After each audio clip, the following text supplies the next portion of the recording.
On today's episode of the Views from Texas 400 podcast, we have a lot of football, divisional round preview, coaches continue to get fired, Kevin Patullo is no longer with the Eagles, Matt's super happy about that, do our head coach rankings, and some Michael of the Week. It's all coming up next. Stay tuned. Sorry to interrupt the podcast. We'll get right back to the regularly scheduled program, but it's 12 o'clock on the East Coast, and the Giants finally found their head coach. John Harbaugh is Tom Coughlin 2.0. We're so back. The Giants are going to be competitive again. We have Vanilla Jackson. We have Prince Scatabo. This team is going to have a defense again. We're going to find the next Ray Lewis. I just hope John Harbaugh told Joe Schmo to F off, and he's going to take over player personnel decisions. He's going to draft the next crop of players, and the Giants are going to be back. I am so excited. It might take a little bit, but this is how you come back from being a laughingstock, is you sign a guy like John Harbaugh that goes to the playoffs, he wins, he has great defenses, maybe not this year, but normally great defenses. He runs an offense with a mobile quarterback, doesn't get that mobile quarterback injured most of the time. I'm so excited. This was the right hire. This was the only hire.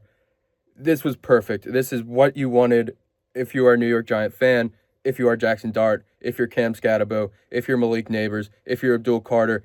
That's a lot of guys. Like I said, the Giants have guys. I've been saying that all year. They have talent.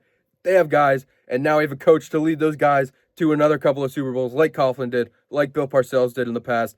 This is the kind of coach. We have a normal human being in the room. There's an adult in the room now. We're done with Brian Dable. We're done with Ben McAdoo. Done with all the retreads of the past. John Harbaugh is here. He's a New York Giant. I'm so excited. I don't think they take physicals. I hope he doesn't fail it if they do. I hope it doesn't fall through. I hope John Mayer doesn't die before the contract gets signed. But this team is back. Big Blue, we're so back. Super Bowl coming 2028. Jackson Dart MVP 2027. Let's go, Big Blue. The ball's in your court now, Mr. Cohen. Go sign Kyle Tucker. For the love of God, get Kyle Tucker. Please. And just like that, we're back.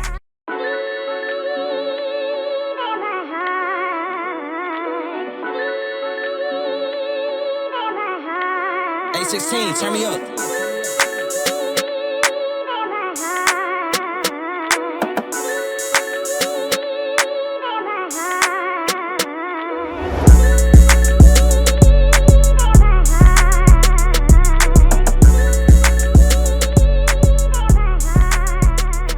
On today's episode of the Views from Texas 400 podcast, it is January 15th, 2026. I think I said 25 on the last show. And ding dong, the Wild Witch is dead. Kevin Patullo is gone. He's out of Philly. And for the 11th straight year, Jalen Hurts will have a different play caller. Yeah, I mean, the inevitable has fallen. We have our fall guy. It was Kevin Patullo all along. Since week 3, I believe the fan base at least kind of knew this guy wasn't going to be the guy. I just want to say something because I've been seeing a lot of stuff on X, Twitter, social media, and it's in regard to the coordinators and the coaching staff. And you have Vic Fangio, who has full reins of the defense, and we see what that is. We see what that looks like, and we now want an offensive coordinator to come in and have full reins of the offense, which I think for most parts around the league, I know some head coaches have their hand in the pot, but I think for the most part, you let your offensive coordinator have full reins, defense coordinator. So I see a lot of people saying, well, what is Nick Sirianni doing then? And what is Nick Sirianni here for? And I understand why you could quickly jump to that, and I understand why that could quickly be clickbait headline, whatever. But Nick Sirianni is a good head coach. He's a good locker room guy. He's a good vibes guy. He knows how to keep the team together. I believe he knows how to pull the strings when need to, let it go a little bit, poke the bear, not poke the bear. I think Nick Sirianni is a critical part of this current Eagles culture, this current Eagles dynasty, if you will. I understand they just lost, but they have been to 2 Super Bowls under his guidance and leadership. So I think the people who try and throw Nick Sirianni on the hot seat after all he does is win. And I know the roster is what the roster is, and you can call him a puppet because maybe Howie Roseman's pulling the strings, and well, he is. And what is Jeffrey Lurie doing? But I kind of want to run to Nick Sirianni's defense, and I know it's hard right now to probably see that angle clearly. But Nick Sirianni is a vital, important part of this current culture, and obviously the coaching staff and decision making going forward for putting the right piece in the offensive seat. Let me ask you this, Matt, because I do think he was essential in their Super Bowl win last year, keeping the team together, being the voice, being the culture setter. But then you look at this year, you look at a couple years ago when they got bounced unexpectedly, and there was turmoil going on inside the locker room. So is Sirianni the guy who can keep the team together? You look at last year, you said yes. You look at this year, you're like, heck no. And then on top of that, I know he was coming into Philadelphia as like the offensive-minded guy. That's kind of what he was supposed to do. And I know he was the play caller a few years ago. But if he's not calling plays anymore and you're getting production like that from your OC, like I feel like Patullo's the easy fall guy. I would say Sirianni, buddy, what's going on here?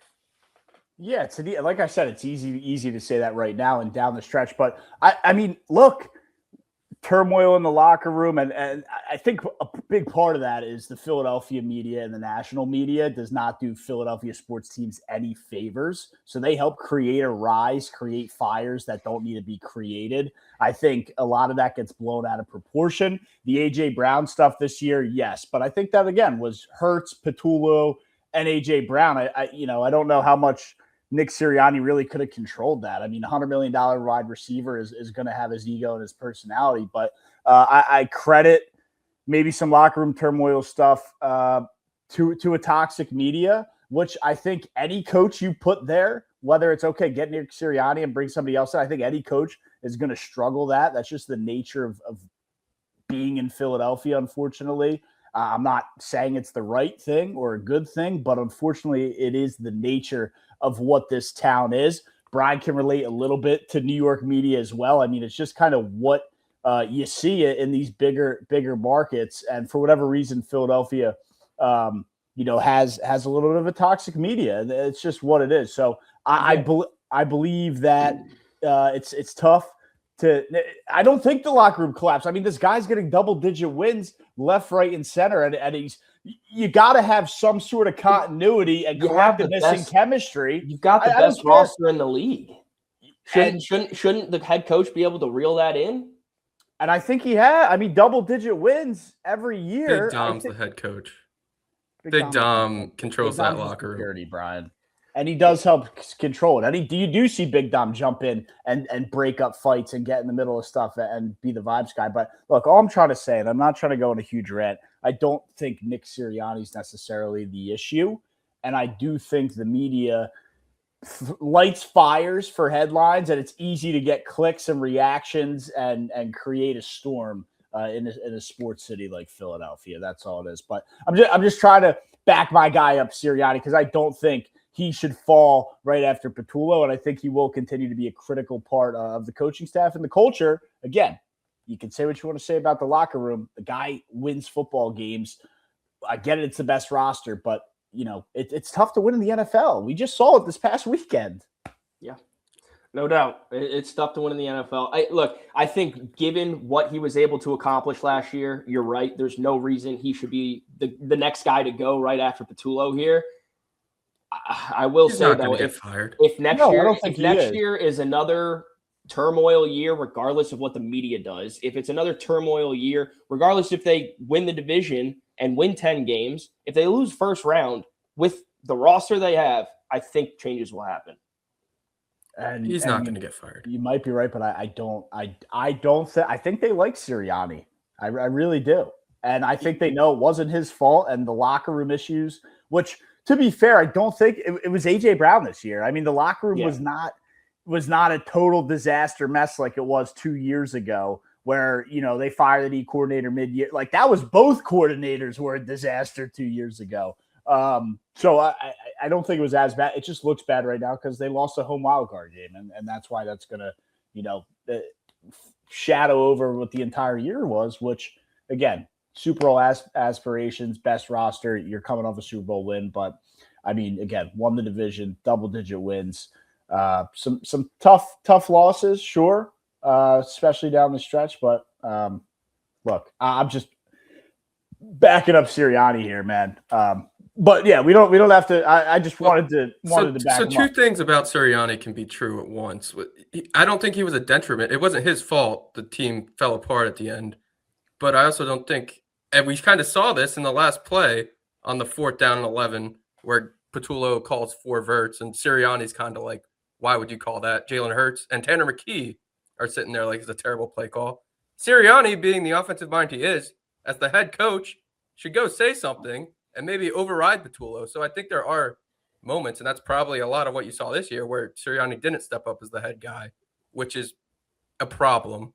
But which is, again, not the time to have a learning moment, but it's a learning moment. And I think they will grow and get better from that. And I think you'll see that sort of change of him maybe not being, it's so tough. You don't want to step on toes. You want to make the right call, not make the right call. I think going forward, like Sirianni will step in now and never second guess having to make that judgment. And it's tough because if he steps in and it doesn't work out, we don't see the 4th and 11 from Patullo. We see, hey, Sirianni stepped in, made a call, it didn't work, and now he has to answer for that as well in the toxic media. So we've seen Sirianni that is his offense. That's his job as the head coach, is to answer for all those things. For all the things we're discussing right now, whether that's AJ Brown's turmoil or Patullo sucking.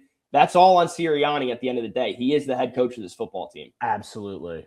But he is a guy who I think will be critical going forward for the Philadelphia Eagles. And I don't think, again, barring some crazy thing, I mean, certain things have to happen where if it's, hey, this guy just has completely lost the locker room. And we've seen coaches completely lose locker rooms.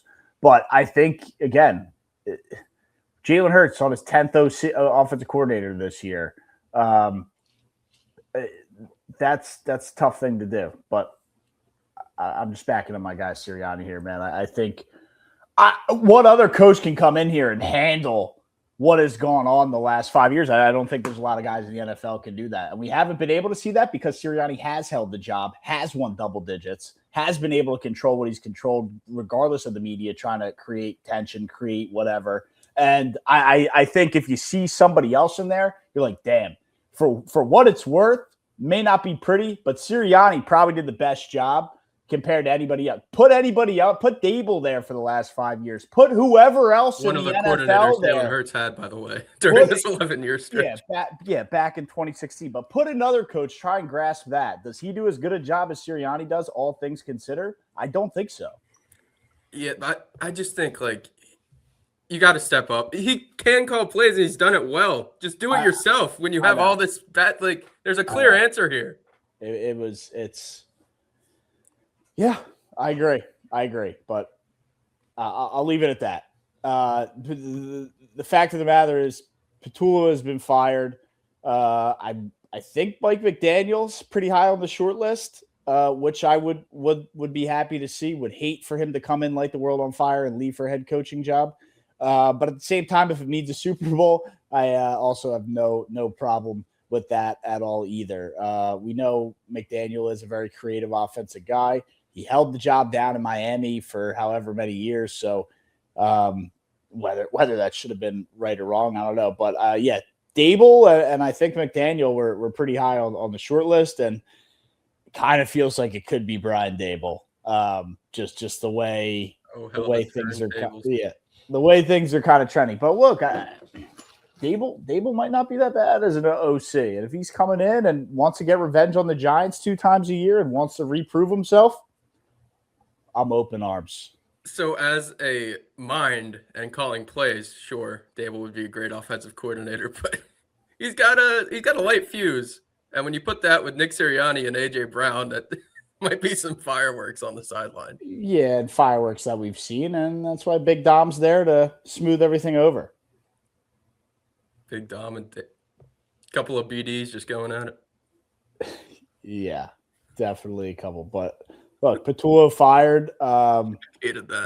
If you want my quick, yeah, it was horrible. If you want my quick of who I think should be in there, I like McDaniel a lot. Would be, I think, an awesome fit. That's a guy you give the full reins of the offense. You have Fangio, and then just let Nick control practice, control the team meetings, control the locker room, make his speeches, whether they're corny or not. You saw in the last Hard Knocks episode the other night, it was Sirianni and Jalen Hurts, last guys in that exit meeting. Hurts says, "We'll be back. I know we'll be back." And Sirianni said, "I have no doubt about it." And then boom, it ends.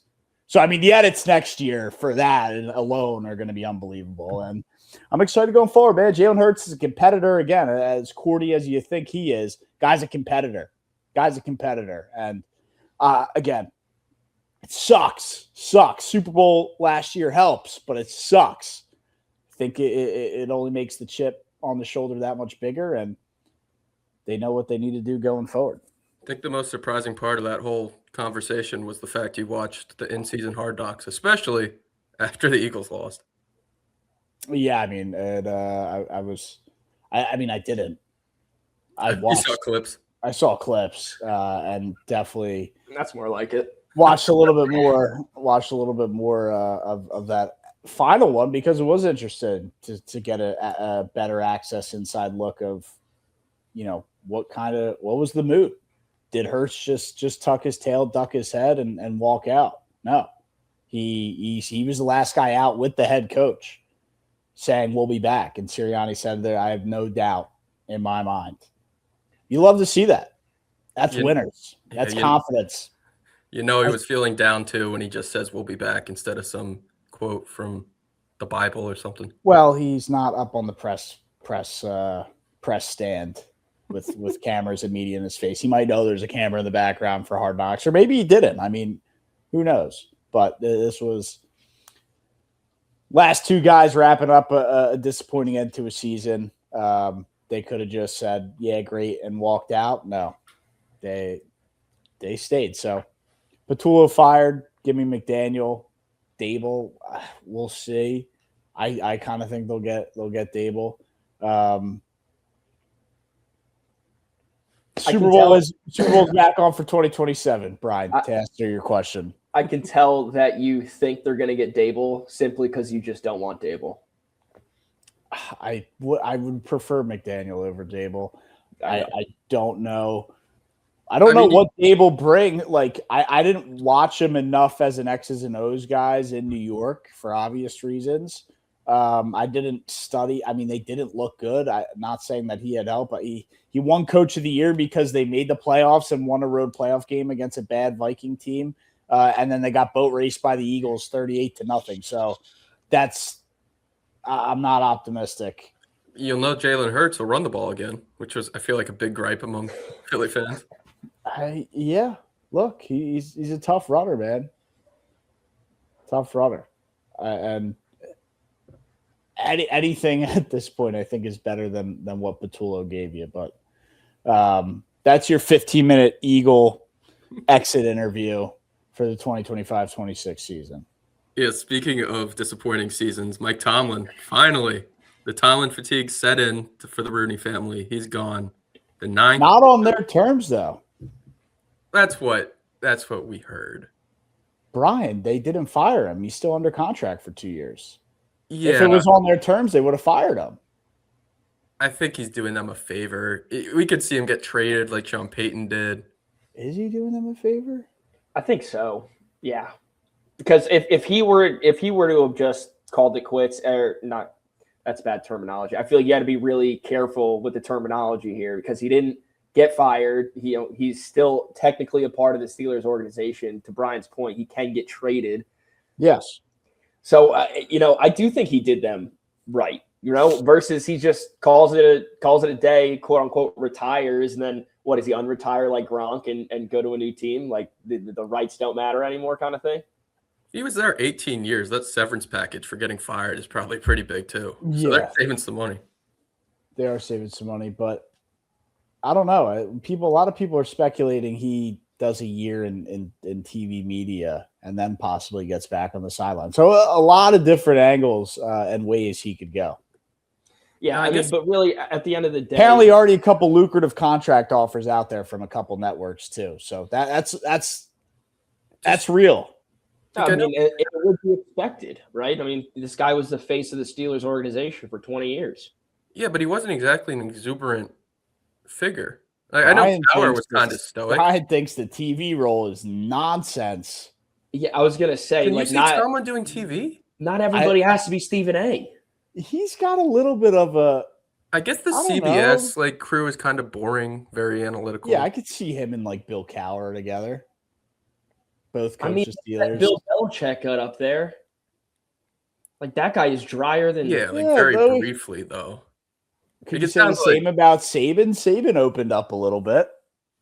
He always did the documentaries though, and he was a little bit more fiery. Tomlin, I feel like doesn't say anything. We watched Tomlin bust out like a breakdance at the end of that Ravens game on the sideline. That guy's got a personality. I guess so.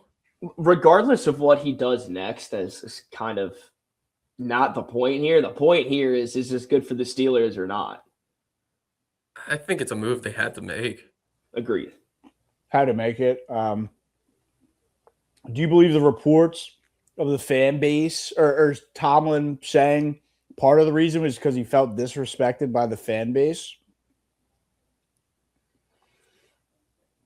I mean, if Mike Tomlin really cares about that, he's not the guy I thought he was.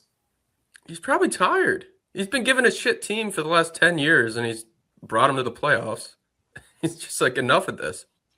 He's literally dragged them to the playoffs every year, and I don't know. I mean, what has he dealt with the last 5? He had Russell Wilson. He's had Aaron Rodgers. Rodgers. But the roster wasn't that bad this year. I feel like that kind of gets overshadowed. It's pretty bad. T.J. Watt. It was pretty bad. Jalen Ramsey. But I feel like they did it to themselves. DK Metcalf. Kenneth Gainwell, I would say, was a Pro Bowler this year. I mean, you don't recognize that event anymore. I think Kenny Gainwell was. Kenny Gainwell was definitely better than expected, as was Jalen Warren. He got voted the team MVP by all the players. Kenny Gainwell did? Yeah. I could see that. Over DK Metcalf, who's a bum this year. Supposed to be an all-pro receiver. He is an all-pro receiver. You can't really blame him, though, because we'll go back again to Arthur Smith. You can't blame him. But that's the coaching, not the roster. Blame him? Did you watch any DK Metcalf this year? The dude dropped 1 million passes. Dude got suspended for 2 games. Yeah, you can blame him for that. You're mad about you had DK Metcalf in fantasy. That's why you're mad. Yeah, you're damn right. Thank you, Brian, for giving us some context. But look, he was terrible this year. Terrible with a capital T.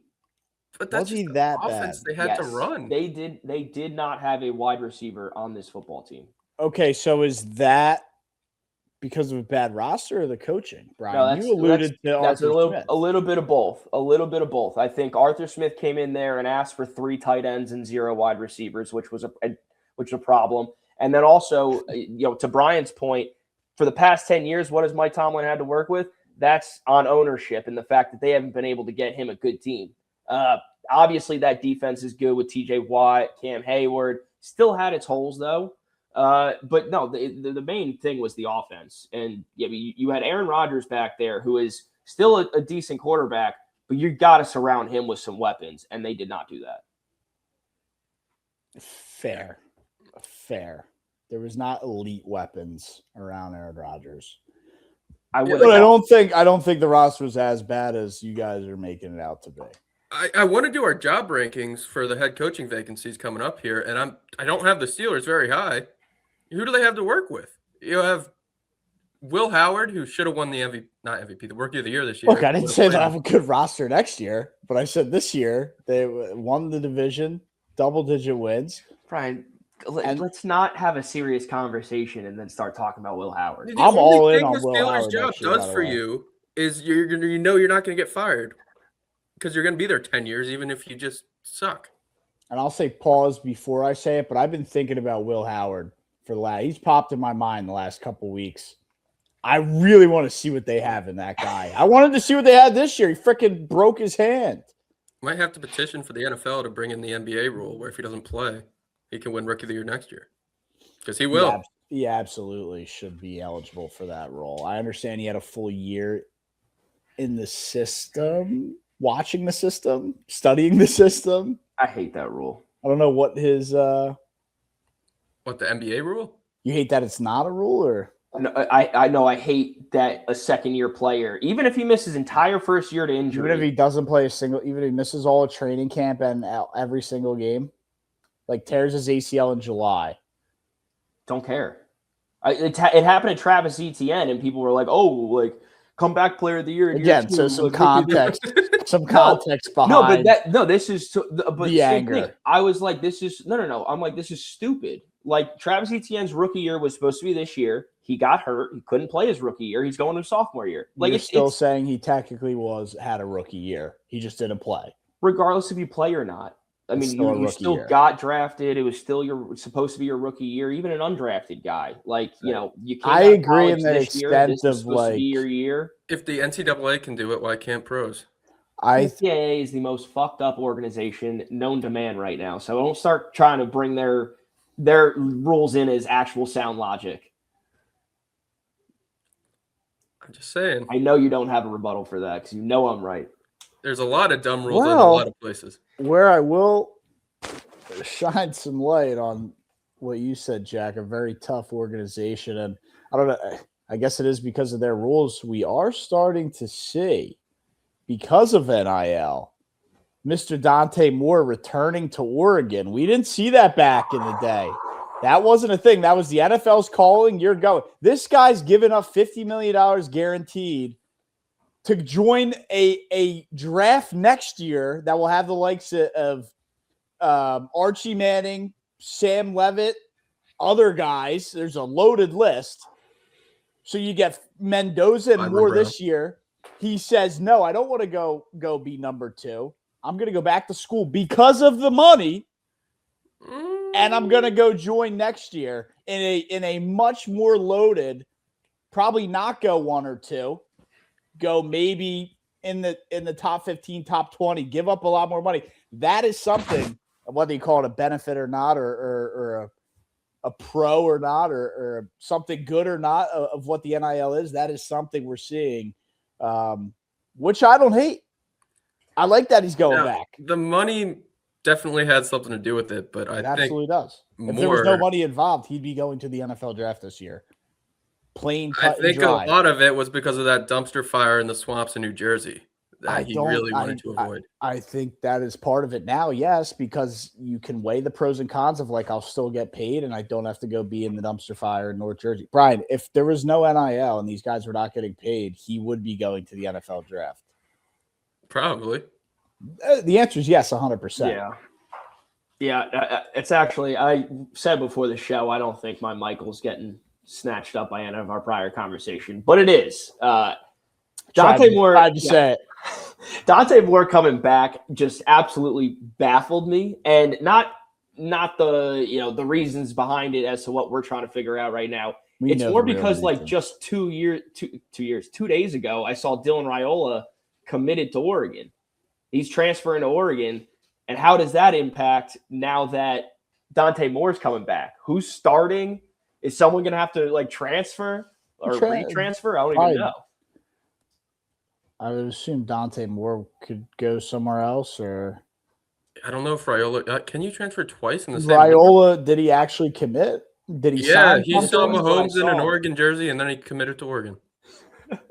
Maybe Dante Moore probably has an opportunity to go elsewhere. Well, and maybe they battle it out. Maybe they have a QB battle. That's what I'm trying to figure out here. I just don't get it. 2 days ago, we find out Raiola is going to the Ducks, and now here we are today. Dante Moore's coming back to the Ducks, quote unquote. He's better than he knows he has that job. I would agree with that, but now what does Raiola do? He just goes there and sits for a year after he's been a starter for the past 3. Yep. Like that to me is just I don't know what is going on here. To see what happens. How did you win this Grammy? Honestly, that's a great Michael, and I'm sorry Matt took it from you.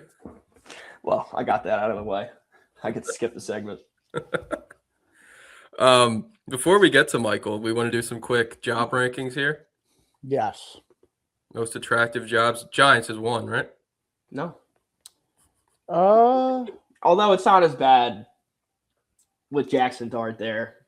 On my actual list, I have the Giants at 3. Baltimore's got to be pretty attractive. Yeah. Depending on how much say you have in drafting, I don't hate the Cleveland job. And I know that'll surprise people. I don't. I like you have a staple corner in Myles Garrett. You can maybe you have something in Shador. You draft a wide receiver. Like I don't think it's as bad. I think the Vegas job's worse. I think the Arizona job's worse. I think the Tennessee job's worse. See, I have Tennessee at 2. What? I think the Cleveland job's a little bit, put weather aside, a little bit better than Miami. I have Tennessee. Like we didn't talk Titans at all at the end of the season for obvious reasons, but We Cam should've Ward enough. quietly had 2 touchdown passes in every game to end the year until he got hurt against Jacksonville. How many games was that? Like 6 at least. I think the 7th would have been against Jacksonville. How many turnovers? He only had 7 picks all year. You had a good season. You get Cam Ward. You're going to have full control over draft and roster and everything because Tennessee, they do not care. You get to live on Broadway. They do not care. And I was going between them and the Giants because the Giants, I think, have the better roster, but you have to deal with Joe Schmo. Yeah, Joe Schmo's a big ego guy. He's going to have a lot of say in where pieces go, what happens. Definitely draft stuff, even though he asks his kids for opinions. Brian, let me ask you this, being our resident Should've Giants listened. fan. If they bring in a head coach who says, if they try to bring in like a Harbaugh or a Tomlin and they say Joe Schmo's gone. Joe Schmo's gone, right? That's the issue. So they met with Harbaugh yesterday, as they're listening to this, but Harbaugh wants full control. Like that's part of his contract. So I really hope the Mara family just says, and it's kind of dark, but I'm dying soon. Let me get Harbaugh in, F this Joe Schmo guy, and let's see what happens. Yeah, I don't know why there would be any loyalty to Joe Schmo from Mara himself or the entire family. I don't think we really needed to throw that dark comment in there. It's true, though. But it's true. The guy has true. It's true without the dying soon part. Is it a terminal illness? I don't even know what he has. Cancer. Yeah. So I mean, and he's old. Like it didn't sound like it was too good. His health looked like it was deteriorating as they pen. I don't know if that was because of the illness or just the state of the Giants throughout the year, but it looked like the Giants definitely didn't help him get. Did it not help? It looked, again, not wishing that on the guy, but he looked rough as the season went on. Yeah. I think I would have to put the Giants at 2, given the roster, over Tennessee at 3. Just because of the roster. But if I'm coming in there, Joe Schmo's gone. He's gone. There's no doubt. Otherwise, I'm not taking that job, period. I have the Falcons job better than Tennessee. They don't have a draft pick. Yeah, they don't have draft picks for a while. That's fine. So you're kind of stuck with what you have. And then is the new guy going to like Penix? Is Penix or Kirk Cousins your answer? What do the Titans have? A top pick this year, which is going to be what? A wide receiver to help. I mean, they don't have an O-line. I don't think. No O-line. Is it Michigan that has the line? There's one lineman that's like the clear-cut top choice. And what do they have? The second pick after the Raiders? 3rd. I think they're behind the Jets and the Raiders. Okay. Yeah, I mean, they'll have their pick of the litter. I think Tennessee – I mean, if you believe in Cam Ward and you think that he can be a guy, which compared to a lot of the other guys on this open jobs list, I would believe in Cam Ward more than most of the other ones. Tua, Shador, Penix. Honestly, I don't even want to try and guess what's going on with Kyler Murray in Arizona right now. I guess Mendoza could be a good I guess. project. I mean, yeah. Look, Vegas with the number 1 overall pick getting Mendoza. I feel like that would be a pretty good job. I might be able to put that above Tennessee as well. There's weapons there. There's no doubt that Baltimore is the coveted spot, though. Ravens need to know linemen, though. Or not the Ravens, the Raiders. Yeah. The Raiders need a lot. They have no line. I mean, if they had a good offensive line, like they could wheel and deal. I know Max Crosby doesn't want to leave, but they need to deal him for actual assets. Genti had 1.6 yards before contact this year. Yeah, I doubt that. Yeah, I think my bottom 3 is Arizona, Miami, and Cleveland, but Miami gets the edge because it's Miami. Really? I'm gonna say the worst job on here is also Miami because they're tied to Tua, who's awful, and Tyreek Hill is a joke at this point. I mean, they off of ACL. I think Tua said he doesn't want to play for Miami again. Yeah. Yeah, He's very open to a fresh start. I mean, look, that might be the case, but that's still $50 million. I mean, what he's owed $50 million a year or something like that. Yeah, he's definitely got the cap's not real. Yeah, that's tough. You're in quarterback purgatory over there. Yeah, it's really like Arizona and Miami are the 2 where you don't have, and I guess Atlanta in a way, you don't have a young quarterback to work with. And we're throwing Will Howard in there for Pittsburgh. But let me ask you this. The thoughts of the Jets now saying, all right, Dante Moore not available. They go out, make a move to Arizona, give him the number 2 pick, and try and scoop Kyler Murray off him. It's not a bad call. If they're able to pull that off, but why would they not be able to? I mean, is Arizona that tied to Kyler Murray? Are they that in love? I think they are. I think that's the thing. It's like, not that Gannon should have stayed, but if you're going to continually take your quarterback over the coach, you're tied to the quarterback. I don't think they had any other options. And if the Jets offer something, and it would be in the likes of draft capital, which to any NFL team, and whether it's not a loaded draft, the number 2 pick and future picks, where if you're the Cardinals, you're like, well, the Jets are going to suck, so they'll take that gamble on future first round. I mean, I don't know what even is Kyler Murray's market. What is he worth? I mean, the number 2 pick, I think, holds significant value in trying to acquire him. Yeah, I don't think Kyler Murray would survive in New York. He's worth a pick swap, though. You can Cardinals are probably up there. What are they, 9?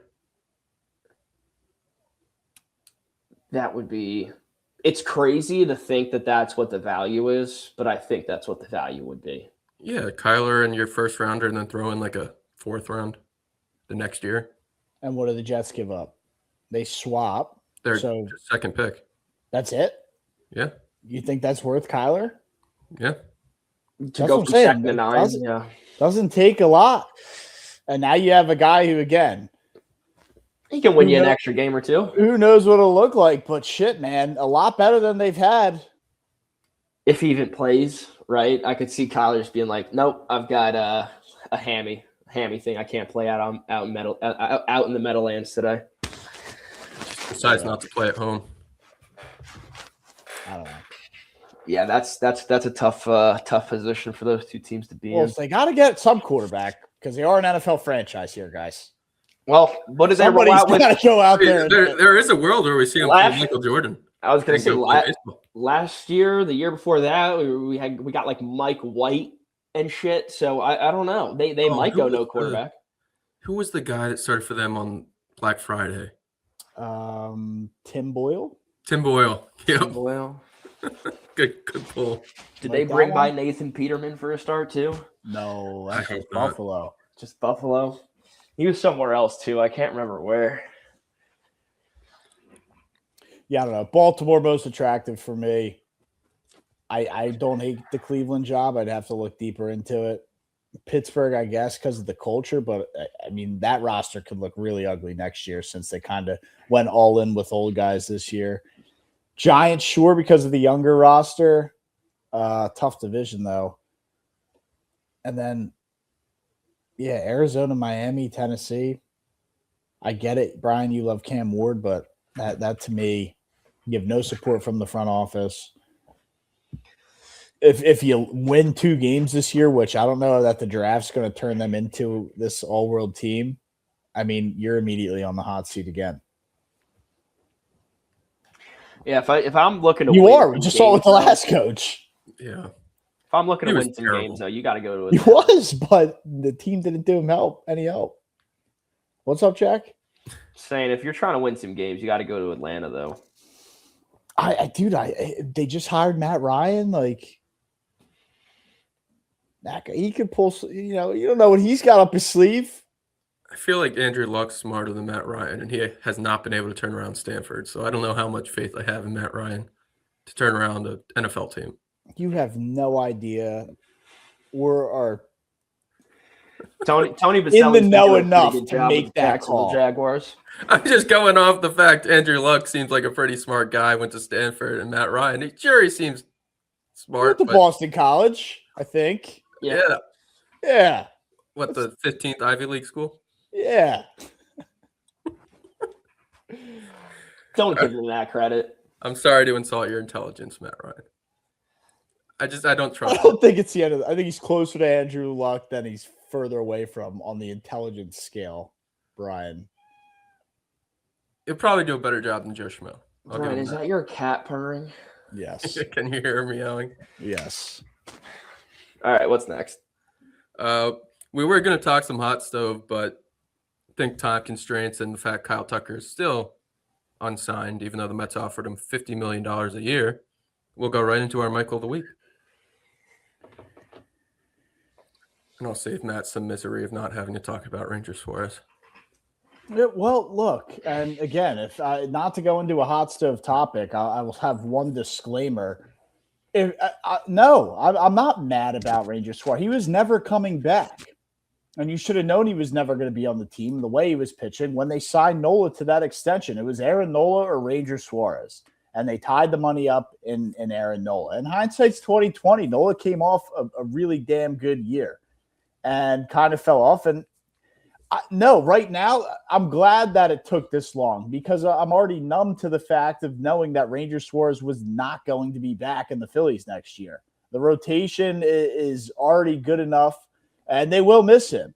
And they will miss his 1.48 ERA in the playoffs. They definitely will.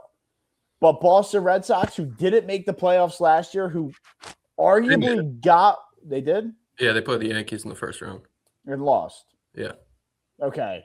So lost in the wild card to the Yankee. And then what I was going to say is just probably got worse. I mean, lost Bregman. I know they have Crochet, Suarez. I think they got Sonny Gray, Brian Bellows there. And then I thought somebody rounded out. So, like, the rotation will be solid for sure. But I don't know that they have – I mean, Devers gone. Bregman gone. Who else? Jared Duran? I mean, who else do they have? I mean – Roman Anthony. Is Rob Refsnyder coming back to save the day? Like, give me a break. So I'm not scared of having to face Ranger Suarez as a Phillies fan when our pitching rotation is already solid. The Red Sox are really going to rely on Roman Anthony and then the other kid they had, the infielder. There was another guy. I forget his name. Is Roman Anthony is the big one. They also traded for Vaughn Grisham, who's somehow still in the league. Yeah, okay. He's coming to – Oh, they traded for Wilson Contreras. Oh, okay. Nice. Marcelo Mayer. Yes, that's Yeah. who it was. I said Michael. Still have Trevor Story, so they have a team. Brian, put the facade aside. That lineup is not going to be very good. Probably not. Depending on, if Roman Anthony takes a superstar step, which I believe he got drafted and was one of the top prospects in baseball. So if he takes a superstar step that they probably expect, maybe not expect him to take, but like if, he is a guy who I would say would be on a short list of guys that could take a superstar step. Sure. Maybe. Unlikely, but maybe. Yeah. Devers is gone. Trevor's Story, I don't even know what that guy's going to be able to do. Isn't he like 35? Yeah, great year last year. Did he? Yeah, he had like 25 homers. It was his first good year in a long time. So maybe who's playing center field? That'll be Anthony. Is Anthony? Who's in right? I thought he was in right field. No, it'll be Anthony in center. It might be the Rob Refsnyder guy. Rob Refsnyder, dude. Like, I mean, that right guy field. crushes left-handed hitting. Can't hit righties. Yeah, they're always weird with the way they run things, getting rid of people, but yeah, they'll be fine. I don't think they will be, but whatever. I'm not worried about the Phillies losing Ranger Suarez. It sucks. He's a fan favorite, and he will be missed. And I thank him for his service to the city and the team. But look, Wheeler will be back at some point. Aaron Nola is going to be expected to step it up. Jesus Luzardo is coming off a career year. Christopher Sanchez should have won the Cy Young last year. So the rotation will be fine. And we know what we have. Sign Bo Bichette, and we're back. Yeah. Quick message before we get off baseball to Kyle Tucker. Remember how everyone hated Kevin Durant for like 3 years? You are going to get that a million times worse if you decide to sign with the Dodgers. So just yes, he is. That Kevin Durant Golden State signing will never be topped. If Kyle Tucker goes to the Dodgers after winning 2 in a row, when they already got Edwin Diaz this offseason, maybe because the NBA gets more headlines, especially in the offseason, but baseball fans everywhere will hate Kyle Tucker. He'll become the number one hated person. If he went there right after the season ended and everybody got it out, but now that it's kind of procrastinated into January and we're a couple weeks away from February, now there's more of an emphasis and highlight on the guy. And I know he was and is a premier free agent, but the fact that the dominoes are slowly trickling down and now he's the last guy, it will look that much worse for what it's worth. You're thinking worse than KD to the Warriors? Yeah. I think it's pretty bad. Yeah, they already have a super team, and he's the best free agent on the market this year. It's good comparison. Don't get me wrong. I get that. I understand that. I just remember, the best basketball team in my life signing the best basketball player, second best basketball player in my life to their team. That's what that was. He's probably third. That was a record-setting 80 whatever games won by that Warriors team, and then they come and grab KD because they needed him. No, the Dodgers just worked their way to the playoffs 2 years in a row. No one had a chance. No, you're right. No, they definitely played a close series this last one, way closer than the one against the Yanks 2 years ago. But yeah, that's fair. I hear you. No, if you guys are telling me the truth, I trust your authority on the baseball world.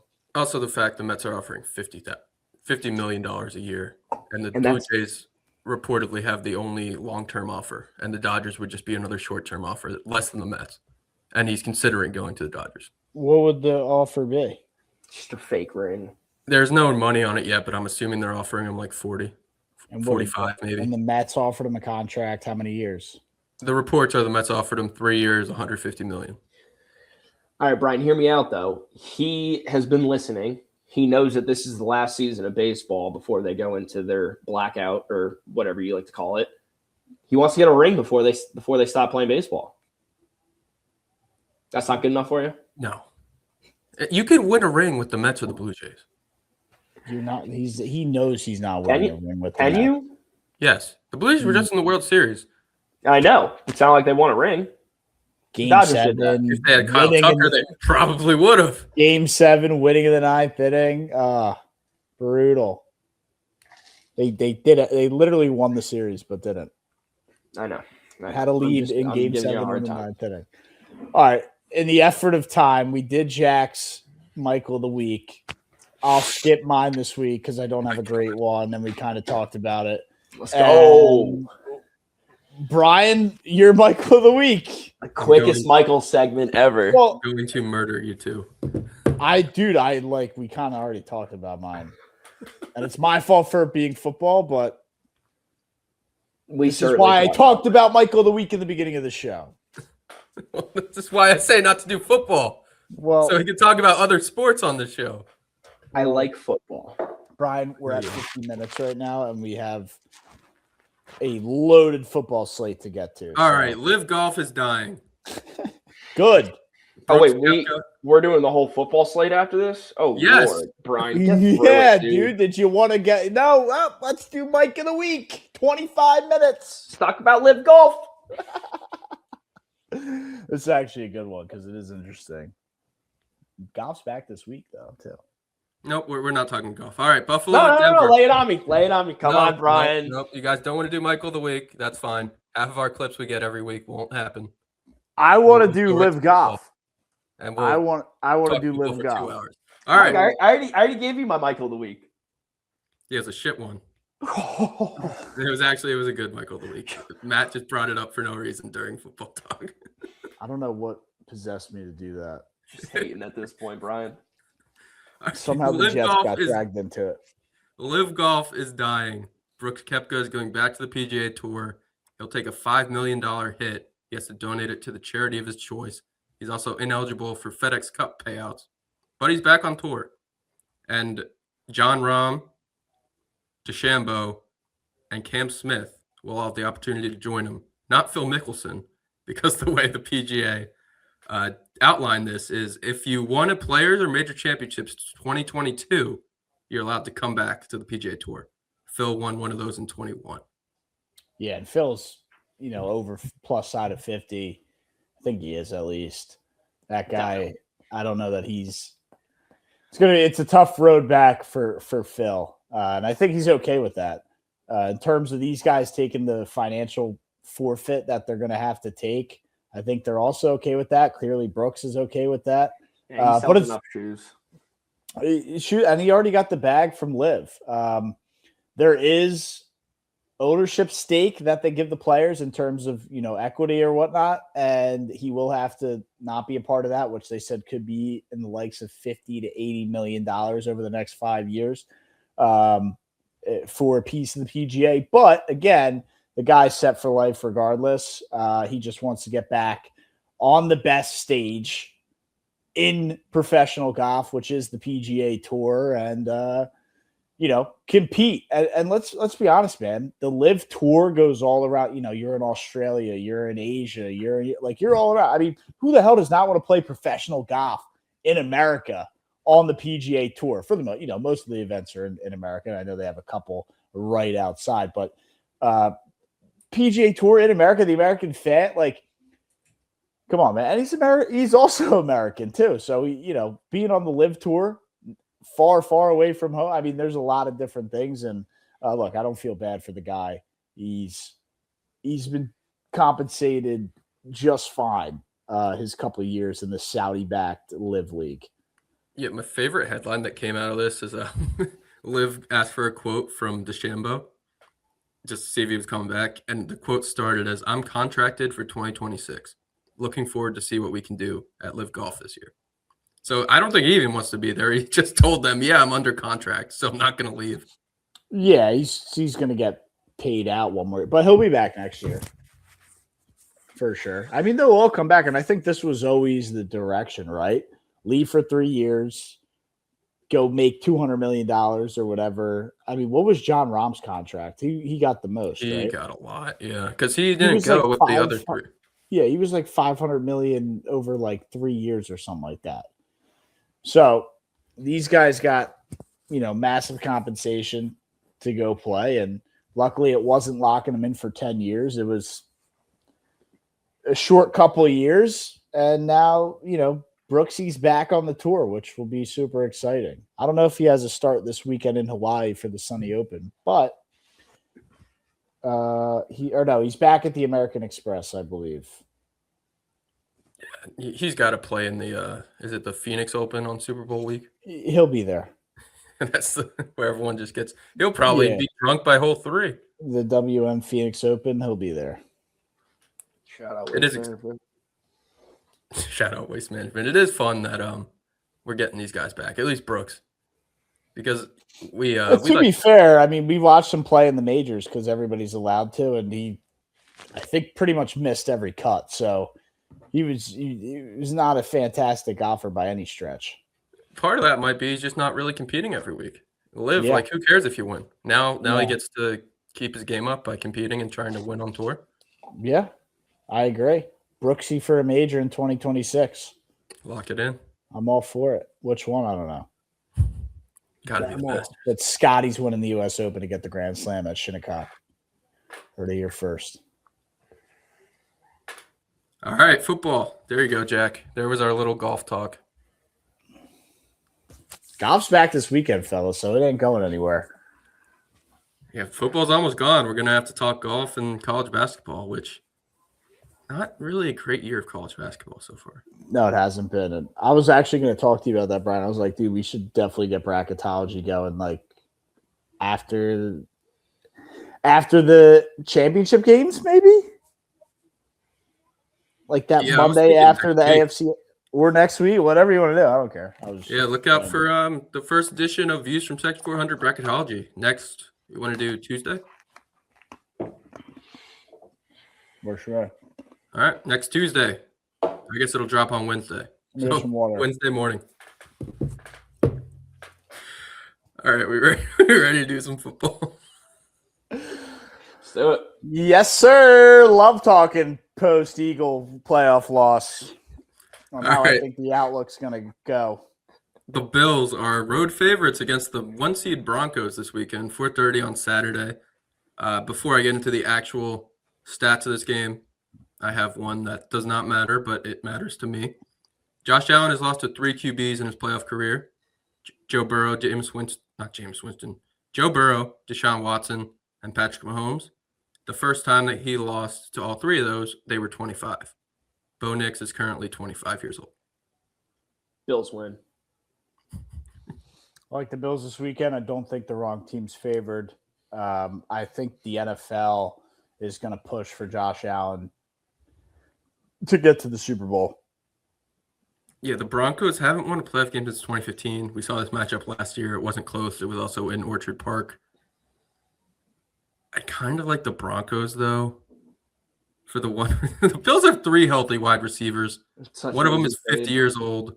One of them has committed 50 team violations, and he got outsnapped by a guy with a torn ACL in the second half, Keon Coleman.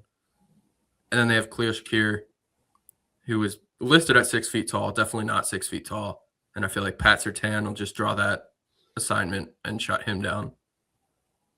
So James Cook and Josh Allen are going to have to rush for like 200 yards against a good Broncos defense. Bills win. Yeah, I like the Bills here. I understand it's in Mile High. We saw the Jaguars go out there and torch the Broncos, and the Bills just beat the Jags. So love the Bills' chances.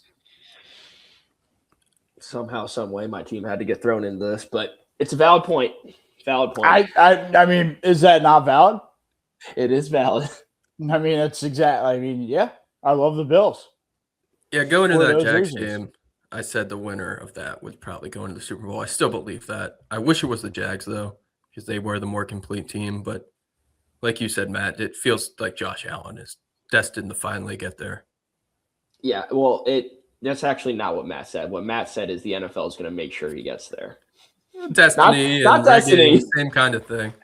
Which, I mean, I think both can kind of be true. Yeah, no, for that first reason you gave, it sounds like Brian's on board with it. That's why I think the Bills are going to the Super Bowl. All right, so we're all in on Buffalo. So get your Denver Broncos bets in now. Brian, you said you had the Broncos. No, I said I like the Broncos, but you like the Broncos. My head's telling me Denver. Where the hell do you get we're all in on the Bills when you start out by I like the Broncos? I said I like the Broncos, but then I also said it feels like Josh Allen's just going to get to the Super Bowl. So that part of my brain is telling me the Bills win this game. But like in a vacuum, I feel like the Broncos should win. But I big picture, understand. Bills. I got you. But you rip on the Bills' weapons, including their wide receivers. But who's the Broncos' weapons? Courtland Sutton? I'm not sold. RJ Harvey's come on lately. Not sold. Continue. My Not guy Marvin sold. Mims. No, that's it. That's it. Troy Franklin. Like, listen to yourself. Do you hear yourself speaking? Little Jordan Humphrey, who the Giants cut and is now actually getting reps with the 1 seed in the AFC. Like, let's actually think about it. It's Bo Nix on the Island of Misfits. And like Courtland Sutton, I will say, is a good receiver. And He's the best receiver in this game. I just was about to follow that up with that until you had to jump all over it. Well, you hated on him so much. I felt like you weren't going to go that direction. That's exactly what I was going to say. He is most definitely the best receiver in this game, but that's not saying much. Look at everybody in this game. I don't think that's a hard thing to be. I don't know. I think if Josh Allen said he wanted to play wide receiver for this game, he'd be the best wide receiver in this game. Like that's disrespectful to Courtland Sutton. Don't care. Sutton's been a good Fighting wide SMUs, receiver. Courtland Sutton. His 50 yards and a touchdown can help you, I guess, but it's not going to be the difference maker. This team should have lost to Tennessee in week 1, and I know we are a long way from where we were in week 1, but the Broncos are frauds, man. They scream fraud. You guys have been saying it too. You guys had no faith in Bo Nix. I don't, but they're a team that won a lot of close games and could have gone the other way for a lot of those. It's just in a vacuum. It's the second best defense in the league against a Bills offense that doesn't have any weapons. Did Tennessee have any weapons? It was week 1. Is it the second best defense in the league? Yeah. I don't think so. I think if you look at how they've played over the past 4, 5, 6 weeks, maybe you really can't call them the second best defense in the league. And maybe it's just because the Jags absolutely mollywopped them and got whatever the hell they wanted on them. Yeah, I think that's what's skewing your. And that was just Trevor Lawrence being the MVP. I mean, that defense doesn't impress me like it did earlier in the season. I still don't believe in Bo Nix. You trust in a rookie running back in RJ Harvey. We talked Courtland Sutton's the best receiver in this game, but what does that mean? 50 yards and a touchdown it is what it is. I'm taking the Bills. I agree with you. I'm just saying it feels like the Broncos are better. I would agree that top down they have a better roster, but so did the Jags. That's also true. All right. So Buffalo it is. No, the wrong team's not favored. Okay, we answered that question. San Francisco taking on Seattle in the nightcap. We saw this game 2 weeks ago. San Francisco got killed at home, couldn't move the ball. Christian McCaffrey had 23 rush yards in that game. Seahawks, of course, the best point differential in the league this year at plus 191.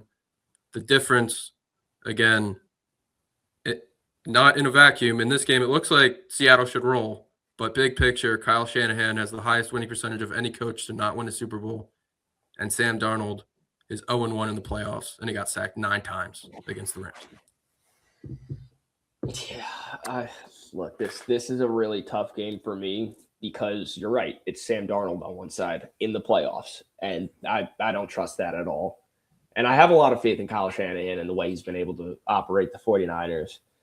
But they just barely beat the Eagles. It took so much, I don't want to say luck, but just gimmicky things happening, weird things happening for them to win that game that I just are they going to be able to keep that up again and again? You're telling me Jawan Jennings can't throw another touchdown in this game?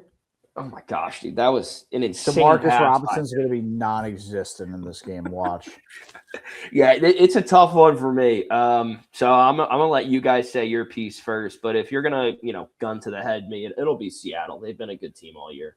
I got Seattle. This isn't going to be close. The Niners don't have the bag of witchcraft tricks that they had last week. It's Seattle's winning this game. Seattle doesn't even need Sam Darnold to play well. The Seattle defense will be ready to go. They will leverage and utilize the home field, unlike the Eagles didn't do last week. So I like Seattle. Big spread. Maybe they don't cover the 7.5 or whatever it ends up being at game time. It is a pretty large spread for a divisional round, I think, especially divisional round and a divisional matchup. You don't see, I guess you do kind of see that time to time. But, yeah, big spread. Maybe they cover it, but Seattle is the better team, the more dominant team. They just won by 10 2 weeks ago on the road. Now they're at home. Big spread for a reason, maybe then. I don't know. But I like Seattle to get the win, move on to the championship game. Yeah, as much as I want to take the Niners because of Sam Darnold, we've seen the Seahawks win time and time again when Sam Darnold has looked terrible this year. They don't even need him to, the Vikings needed Darnold to play well last year, and that's why they got bounced first round after winning 13 or 14 games, whatever it was. Just the Lions managed. Yeah, I think they won 14 games. The Lions managed to win 15. But, yeah, the Seattle team, they don't need Darnold. Like, Darnold can just skate by. Darnold can turn the ball over 3 times, and they probably still win this game. He turned it over 4 times against the Rams, and I think they lost at like the last They second. lost by like 2. And the Rams are a much better team than Niners. Right. And you want to know why? It's the defense, right? Normally you wouldn't be able to throw 3 or have 3 turnovers and still win the game, but we just saw Houston do that. Why? Because they have an insane defense. That's exactly what Seattle has. And I think that regardless of the turnovers, regardless of Sam Darnold, they only need to ask them to throw the ball maybe 12 times in this game, and they can still put up 20 points, and that'll be enough. I want to see the Niners finally break through, but I Why? don't. What do you want to see him break through and do, Brian? Kyle Shanahan deserves a Super Bowl. No, he doesn't. He's a good coach. He's a good coach. Deserving a Super Bowl is another story. Yeah. What Jack said. He had his chance in Atlanta. He did. He had his chance twice. He wasn't the head coach. No, but he was the OC, and we know Dan Quinn wasn't the OC. He's a defensive guy, or offensive. Shanahan has been whatever. to 2 Super Bowls and lost them both. Yeah, the second one, it was against the Chiefs. Both were against the Chiefs. That first one was Patriots. Did he lose twice with the 49ers against the Chiefs? 2019 was against the Chiefs. Yeah, but the first Super Bowl, he was the Falcons OC. Yeah. Oh, I thought wasn't he the head coach in 2019 for the Niners? Yeah. So he's lost 1 as the head coach. They lost that game. Yeah, he's lost 1 as the head coach. He's lost 2 as the head coach. They make 2 Super Bowls? 2 years ago, they lost in overtime to the Chiefs. 2019, they lost to the Chiefs. What am I missing here? Wait, we've gotten 2 Niner Chiefs Super Bowls recently? Yes. 2019 was Niner Chiefs. Ooh, yeah. Where I could be mistaken was Shanahan not the coach in 2019. No, he definitely was. So 2019, they lost to the Chiefs right before COVID. Was that the – oh, I And then remember 2 that. That was years on my ago- birthday. That was Jimmy Garoppolo. 2 years ago, they lost in overtime. Yeah, I forgot. Shanahan is 0-2 in Super Bowls as the head coach of the Niners. Did they really make the Super Bowl 2 years ago? Yeah. Yes, Yeah, they lost in 13. overtime. Wasn't that the To the playoffs where Chiefs. wasn't that the playoffs where they didn't have a quarterback? No, they lost to the Eagles in the NFC Championship game. That was 3 Brock years Purdy's ago. 1 Super Bowl. Because we were going over, did Brock Purdy make it to Super Yes, Bowl? he did. 2 years ago, they were in the Super Bowl. And It Purdy played? went to overtime. They lost. Yeah. Why can't I remember the Super Bowl? This was our first year doing the podcast. Were we live streaming it or something? No, this is when they beat the Lions to go to the Super Bowl. And the Lions had that game won, and they blew it at Yes. the end. Yes. We were live streaming that game. And they lost to the Chiefs in the Super Bowl. And then was Shanahan the head coach of the Niners in 2019? I gotta think he was. Let me. So if he was, what I've been trying to say before we've all had our realization, he's 0-2 in Super Bowls. Yeah, I So guess no. 0-3. 0-2 as the head coach. he was the head coach. I think of head coach. Coordinator, I don't count that. I mean, that's fair, but at the same time, when you look back to that one, 28-3, you're that was a the bad one. offensive coordinator up 25 points in the second half. Or Not I guess really your fault towards to the blow. second- I guess maybe a out of the little second bit. quarter. You could call the offense a little better as the game goes on with the lead, but defense let them down bad there, man. That's the thing in games like that. You always want to point at the defense, but if the offense can sustain one drive, it's a totally different ball. It I makes feel it a like they lot threw it a tougher. lot too. They could have just they had Devonta Freeman and Tevin Coleman just run the ball. I mean, that was also Matt Ryan and Julio's. Yeah, but you're up incredible 28-3. I understand. They lost. All right. Going to the team that won that game, the 28-3 game. New England's back in the playoffs. They're hosting Houston. Last week, of course, Houston beat the Steelers. That was the night we were recording. Good thing we didn't have to really do a whole segment on that game. But Houston became the second team in playoff history to score multiple defensive touchdowns in a game without giving up a TD, joining Chicago from the 1940 NFL Championship. They're probably going to need to do that again against the Patriots because Nico CJ Collins Stroud is so bad. Nico Collins is not looking like he's going to play. Yeah, he's soft. He literally sat out all last week so he could rest up for this game, and then first catch got hurt. Like, dude, Yeah, you're a football player. Weird. Yeah, but CJ Stroud sucks. He was easily the worst football player in that game, and somehow his team won. 30-6, by the way. Yeah, I mean the final score Is the final score. Sure. I mean, if you throw a pick six on your last play, it can look a little bit prettier than it really was. But that offense was terrible. That I'm very glad that was the Monday night game, standalone game. After rid of those. After the Jags had already lost, so I didn't really have a whole lot of interest in watching it. Get rid of it, Brian, and put it where? Saturday. A 1:00 game on Saturday. Yeah, or Sunday. Give us 1-4 and like a normal Sunday. You can't. It's already 1-4-8. 1-4-8. You'd have to have one over. So 3 on Saturday. You'd have to go 3 on Saturday. Oh, but then ESPN. I kind of like. I don't hate the Monday night. It's just the matchup sucked this year. ESPN gets a game on Saturday. No, they don't. No, they don't. But Matt, it was Fox on Saturday, and then Saturday night. Saturday.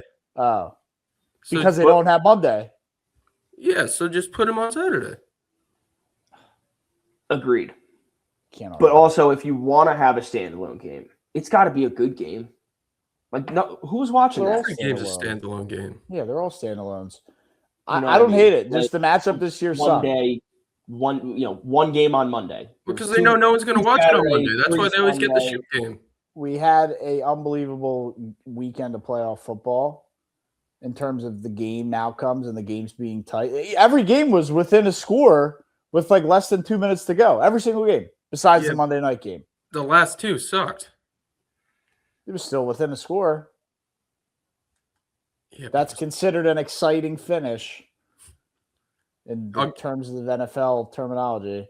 The first 3 games were all great. Eagles-Niners was like frustratingly good. And then the last 2 just sucked. Yeah, but it was still within a score on Sunday night. Now, whether it was, 9-3, that's a different story. But the Monday night game was a game that sucked. Bad matchup. With all that being said, I like the Texans to get past the Patriots. I don't know that I'm that confident in the Patriots. I like what I saw from the Texans. I know it's going to be tough, but the Patriots offense is going to struggle mightily, I think, against this Texan defense. Mightily. Yeah, I don't think either of these teams are that good. I really don't. I really don't think either. I know what you think about the Texans, and that's fine. No, they have a phenomenal defense. They're definitely the best defense in the league, but their offense is so bad that I cannot see them winning a Super Bowl. Yeah, I can see them winning this game. We saw this matchup last year, and I know Drake. Yeah, I didn't say win the Super Bowl. I just said battling the Bills in the AFC Championship game. Drake May is MVP Drake May this year, sure, but last year the Texans won 41-21, and the Patriots were bad. But I don't see it might be the same kind of thing. I don't know if the Texans will get to 41. They probably won't, but I could definitely see it being 24-7.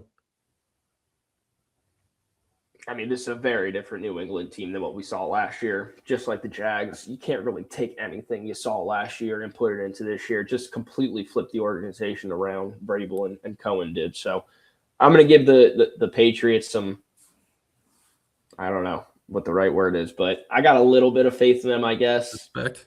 I'll give them a little bit of respect. I got a little bit of slack. Faith. They've been a good team all year. Not that I really think they're all that good, but can they beat Houston? Yes. Okay, I think we're split then. Matt, you're going Texans too? Texans. Yep, so we're going Texans. Jack, you are going Patriots, not because you hate the Texans, but because it's probably because I hate the Texans, but it's okay. All right. Last NFL game, Sunday nighter, 6:30 on Sunday night. Rams favored in Chicago. Their first time meeting in the postseason since 1986. Story here, Chicago led the league with 23 picks. Matt Stafford doesn't really turn the ball over. He had 8 total on the year. The only people with fewer that played at least 15 games, Jordan Love and Jalen Hurts, was 6. And Rodgers, Caleb Williams, and Cam Ward had 7. Also, Kevin Byard, who led the Bears in interceptions, has a pick 6 against Matthew Stafford in his career. Ex-Eagle, by the way. X a lot of things. Ex-Titan, yeah, X a lot of things.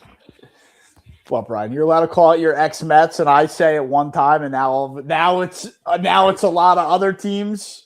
Well, not that the ex-Mets are freaking journeymen of the MLB.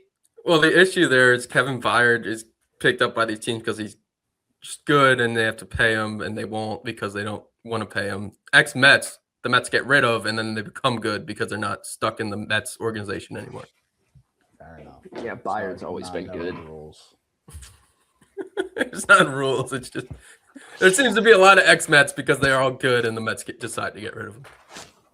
Pete Alonso, ex-Met. Yep. He gone. Edwin Diaz. I thought it was more they draft these guys, bring them through the system, and then they go on to be great elsewhere after they went through the Mets farm. Yeah, that's more of what it is now. They're just doing a complete overhaul. Justin like Turner. You have to be slightly worried. Zach Wheeler too? Zach Wheeler was a Met for a while though in the majors. You have to be slightly worried that I just had this player in my head. Nemo? Alonso? No. Yeah. McNeil has like a 330 average. He's going to win a batting title. In that minor league ballpark? Like just some kind of like 322 all-star, like after looking horrible for them. Like, come on. Isn't he from California too? Yep. Yeah, he's going to hit like 3. Gonna hit I'd be a little worried about that. 30 homers, 110 RBIs, and the A's are somehow going to win the division. And I'll have to see him in the playoffs. They have a fun team, Brad. Very fun team. Fun team in a small ballpark. Recipe for a lot of fun. A lot of fun. All right. The Bears are fun too, but they run into this buzzsaw that is Sean McVay. McVay, he's 2-2 in the divisional round, but each time he's won in the divisional round, he's gone on to the Super Bowl. And this certainly feels like a year the Rams should go to the Super Bowl. They can definitely go there. He remembers last year's divisional round, and this is even though it's not against the team he lost to last year, it's still kind of a revenge spot for them as they were close in that game. And I know he wants to kind of break through and get to the NFC Championship game. I like the Rams here just because they're a veteran team, but also a very good team. McVay's a seasoned head coach, as we know. He doesn't get rattled on the road. This is a guy who can coach on the road. I think the Rams, in general, can just play really well on the road, grind out a game. Puka's the best receiver in football right now. Devontae Adams is a guy there who is a great guy to just have as a guy. So the team's pretty loaded. Defense, can play well enough to get Caleb Williams rattled, I think. But weeks and weeks ago, I highlighted the value on the Chicago Bears at plus 3,500 to win the Super Bowl. So with that being said, I will take Ben Johnson, Caleb Williams, and the red hot Chicago Bears, who weren't red hot in the first half last week, and it won't be red hot in Chicago this weekend. But I will take the Chicago Bears to win this game and go on to the NFC Championship game, where we will have a fun matchup, the 1 versus the 2, for all the glory of the NFC. Give me the Bears. I like this game a lot.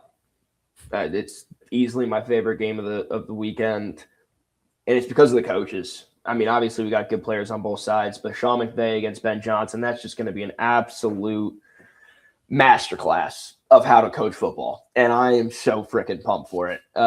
Who's going to win the game? I would have to give the nod to McVay, to Stafford, the boys who have a little bit more experience, been there, done that, versus Caleb Williams and Ben Johnson. You know, not a whole lot of playoff experience there, especially as a head coach. So I am going to trust the team who's been there, done that, regardless of the fact that they're on the road, regardless of the fact that they looked a little shaky against the Panthers last week. I still have faith that they can get it done, just the experience. And I do expect Sean McVay to outcoach Ben Johnson. Everything you just said is why I think the Rams are going to win this game and go to the Super Bowl. But I'm taking the Bears because I've faded them all year, and they've continued to win. So maybe if I take them, this is the week they finally stop all this nonsense. The reverse pick. I can go to bed happy. Come on, man. It'll be fun. Not fun for me.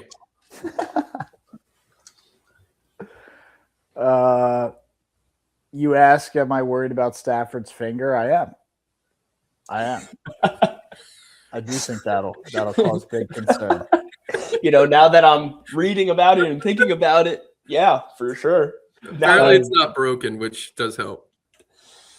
It does. And again, I highlighted veteran players. If there's the number one veteran in this game, it is Stafford. So I think he'll be able to manage through an injury like this, a game like this. It's just a team that I don't think, they won't get rattled. McVay does not get rattled on the road, and that's something that you don't see a lot in the NFL. I will say this is a game that the Bears can go out and take, though. There's no doubt about it. If Ben Johnson can figure out how to run the football and run it well, I mean, between Swift and Mononga, we've seen them have amazing games so far this season. They just run the football. They'll be okay there. And then defensively, if that defense goes out there and continues to do what they've been doing best this season, interceptions, taking the ball away, ball hawking, if they go out there, they can take this game. Let's be clear as well, though, too.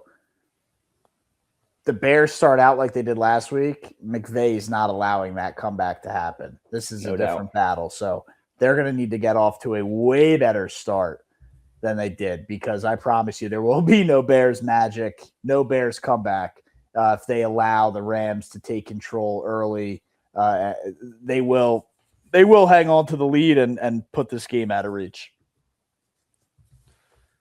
I completely agree. I think the Rams just have it, but I'm taking the Bears. And I just made it through that whole segment without mentioning we didn't have a single game with a roof again. It's pretty electric. Did we last weekend? None last weekend. The only chance we have for another roof game for the rest of the season is if the Rams win and the Niners win. And the championship will be played in SoFi. If Buffalo and Houston win, Houston hosts Buffalo in the AFC Championship in their dome. Oh, Houston does have the seat above Buffalo. Yeah, that's my AFC Championship. So we'll get another dome game. Houston's going to host the AFC Championship game, which who would have thought? Could get Buffalo. 2 dome games. That'd be huge. Yeah, so cool your jets, Brian. Relax. I'm more just at the Super Bowl. There's no roof for the Super Bowl. And it's going to be light out. Rams can host San Fran. Dude, like, I don't know what you're stressing about. Yeah, I thought they were going to go away from. You could have a double-domed championship weekend. That'd be huge. All right. Well, I'm changing all my picks. We're going Buffalo, Buffalo, Houston, Rams, and Niners. I know Brian and I, we get jacked up about the commentators, jacked up about the score bugs, but that's one thing where I could give a rat's ass is the frickin' dome or not. Something, Brian, that just really gets him going. But Brian just loves some dome. I don't Good get announcers, there. good score bug, some dome. I'm seated. What a Sunday. What a Sunday. What a Sunday, man. What a Sunday. I agree. All right. Speaking of days of the week, we will not be seeing you guys on Tuesday because of the national championship. Tuesdays and Thursdays we release. We'll not see you guys on Tuesday. We'll see you on Wednesday and Friday instead of Tuesday and Thursday next week. We'll react to the national championship. We're going to watch that. We're not going to record during that. So we'll have an Instagram post. If Texas Tech made it, we might have, but we know how that fucking disaster went. We don't speak of the dead. We've talked about Don't speak of the dead. That was the last time I bring them up. We don't speak of the dead. I can't. I'm already looking forward to next year making a pick. But yeah, national championship on Monday night. I'm not fading Kurt Signetti. I'm not fading Indiana.